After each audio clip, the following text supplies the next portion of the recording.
over and see us. Would you welcome, please, Flip Wilson?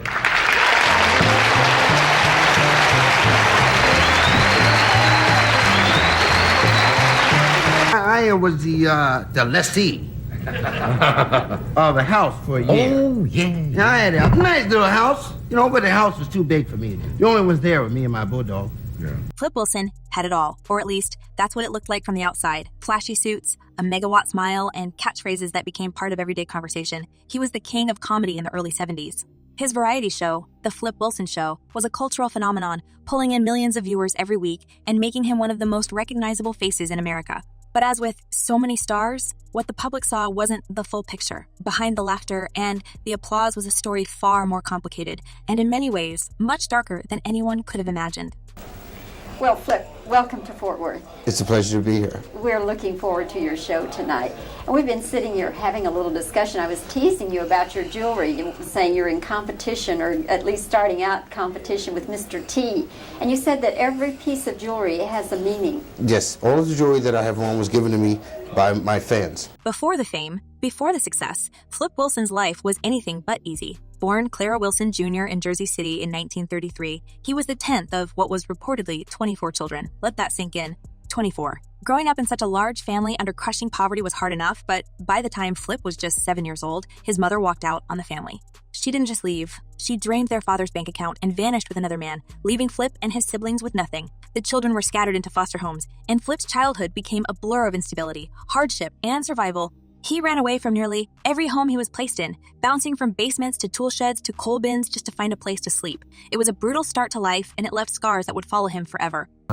Get with you, Doc, and the guys, because I love this show. I think this show contributed so much to the success of my show because it allowed me to, the opportunity to establish my rapport with the audience. And this show is my second home, my love. Well, you started on the show and By the time he was 16, Flip had had enough. Determined to escape his circumstances, he lied about his age and joined the military. The Air Force turned out to be a surprising turning point for him, not just in terms of discipline and structure, but in discovering his comedic talent. Flip quickly became a favorite among his fellow servicemen, entertaining them with his wild storytelling and spot on impressions. His humor was sharp, quick, and often self-deprecating. It was in the barracks that he earned the nickname Flip, a nod to his zany, unpredictable personality. The military gave him more than just a nickname, though. It gave him his first real audience. He began performing at different bases, honing his craft and realizing that his knack for making people laugh could be more than just a way to pass the time. I enjoyed doing the Flip show very much so, because it was always a week of very relaxed atmosphere, and sometimes people would come to rehearsal, sometimes they wouldn't. You know, it didn't really matter. When Flip was discharged in 1954, he knew he wanted to pursue comedy, but breaking into the entertainment industry as a black man in the 1950s was no small feat. The odds were stacked against him. He started small, working as a bellhop at the Manor Plaza Hotel in San Francisco. But even then, Flip couldn't resist the urge to perform. He convinced the hotel manager to let him try out a comedy act during breaks at the nightclub. The act, a drunken character he had lived on the fly. To his surprise, the audience loved it. Night after night, he played the same role, refining his timing and delivery until he became a regular fixture at the club. From there, he began performing in small venues across California, mostly in front of black audiences on what was known as the Chitlin Circuit. These were modest clubs and theaters that catered to African-American communities, a far cry from the glitz and glamour of Hollywood, but a necessary proving ground for many black performers of the era. For years, Flip scraped by living gig to gig. He barely made enough to survive, but he kept at it, driven by the dream of becoming a star. His big break finally came in 1965, and it was all thanks to another comedy legend, Red Fox. Fox, already a star in his own right, was appearing on The Tonight Show with Johnny Carson when Carson asked him a simple question. Who's the funniest comedian out there right now? Without hesitation, Fox answered, Flip Wilson. That one moment changed everything. Carson trusted Fox's judgment and decided to book Flip on the show. It was a gamble, but it paid off in spades. Flip's appearance was a hit. He was funny, charming, and relatable in a way that instantly connected with audiences. Carson brought him back again and again, and each time, Flip's star rose a little higher. But also, in addition to that, someone might generally say, well, wow, they would have assumed that I was being neglected. But I was also mentioned that in so many instances, when I first started making television appearances, which were first on the show, there was a transition that had to take place from my ultra-hip type of comedy prior. And the writers and the guys, the talent consultants that I worked with on the show, worked with me a lot, and they From The Tonight Show, Flip quickly became a fixture on other popular programs like The Ed Sullivan Show and Laugh-In. He even made guest appearances on sitcoms like Here's Lucy, showcasing his range as both a comedian and an actor. Perhaps his most famous early routine was Columbus, a hilarious reimagining of Christopher Columbus's journey to America. In Flip's version, Columbus persuades Queen Isabella to fund his trip by promising to discover Ray Charles.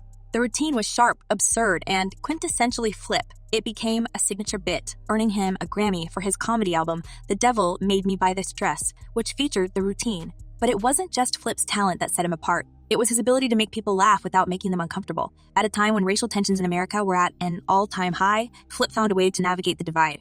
His humor wasn't overtly political, like Dick Gregory's, nor was it as raunchy as Red Fox's. Instead, Flip's comedy was lighthearted and inclusive, poking fun at everyday situations in a way that resonated with both black and white audiences. He had a gift for disarming people, for making them feel at ease, and that made him a favorite in living rooms across the country.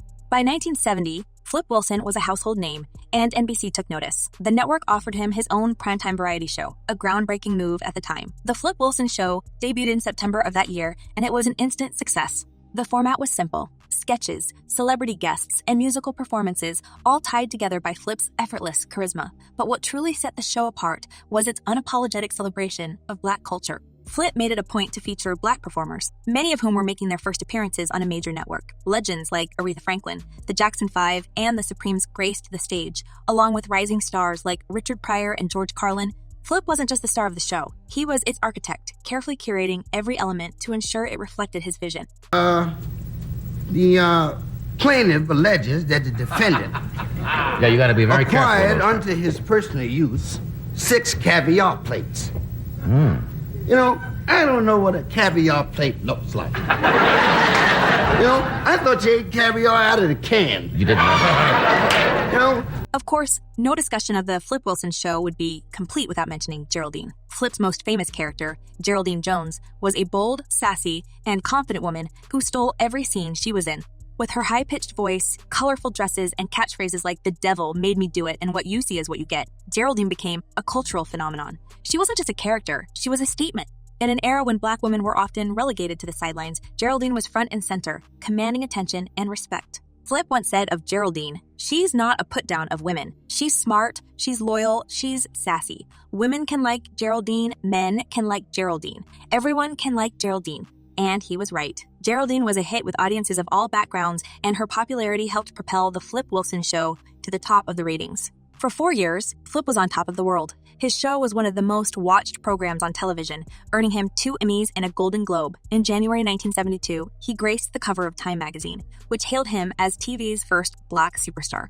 It was a monumental achievement, not just for Flip, but for black entertainers everywhere. He had broken through barriers, paving the way for others to follow in his footsteps. But as they say, the higher you climb, the harder you fall. And for Flip Wilson, the fall was coming. Well, court actions are interesting. It's fun. Yeah. I can't. I'm innocent. We can't take sides. I We don't have know to what a be. caviar plate looks like. Behind the scenes, cracks were starting to show. The pressure of running a hit show combined with the demands of fame was beginning to take its toll. Flip had always been a perfectionist, personally overseeing every aspect of the show, from the writing to the casting to the editing. But the relentless pace was wearing him down. He started clashing with NBC executives who wanted to exert more control over the show's direction. Flip, ever the independent spirit, resisted. He was determined to stay true to his vision, but that vision was becoming harder to maintain. Cover on Time, isn't it? It certainly was. You try to be real cool. I know when they profiled me a few years ago on Time, and you try to be like, well, it's a cover, but secretly inside. Well, You're saying, I hey, didn't. that's not bad. I wasn't uptight because I don't have anything I want to hide. I think that the story of how my success has come about has been a beautiful story, and I think it's an American story.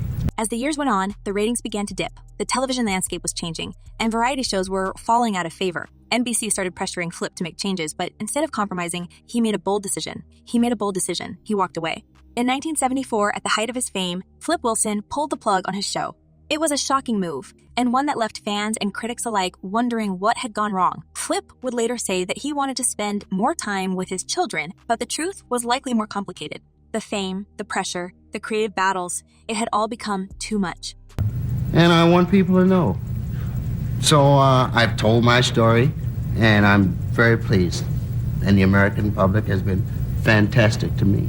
What no one knew at the time was that Flip's struggles went far deeper than just professional burnout. Behind the laughter and the smiles, he was battling demons that would follow him for the rest of his life. But that's a story for another time. For now, let's remember the man who made us laugh, who broke barriers, and who showed the world what true talent looked like. Because as Flip himself once said, what you see is what you get. Or was it? Flip Wilson had taken the boldest step of his career by walking away from his wildly successful variety show at its peak. To the public, it seemed like a graceful exit. He had conquered television, landed on the cover of Time magazine, and left on his own terms. He even told fans that he wanted to spend more time with his family, a sentiment that felt noble and relatable. But behind the scenes, the reality of his departure was far more complicated. Flip wasn't just stepping back. He was retreating into a quieter, more secluded life, one that would be marked by personal struggles, legal battles, and a slow fade from the spotlight he once dominated.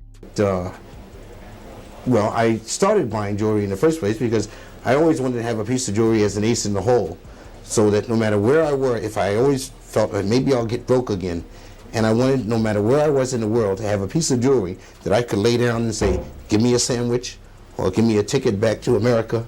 By the mid-1970s, Flip Wilson's life had become a mix of contradictions. On one hand, he was financially independent thanks to wise investments and the fact that he co-owned the Flip Wilson Show, which had brought him enormous wealth. He spent his days indulging in hobbies that gave him a sense of freedom, like golfing, motorcycling, and even hot air ballooning. At one point, he proudly claimed to be the only black helium balloon pilot in the world. He took long cruises, studied the works of Khalil Gibran, and seemed to be living the life of a man at peace. But peace was something Flip had always struggled to maintain. Beneath the surface, his life was far less idyllic than it appeared. One of the first cracks in his post-show life came in the form of his relationships. Flip had always been a private man, but his romantic life was anything but simple. He had been married twice. First to Lavinia Wilson, with whom he had 4 children, and later to Tuanche Mackenzie, a union that also ended in separation.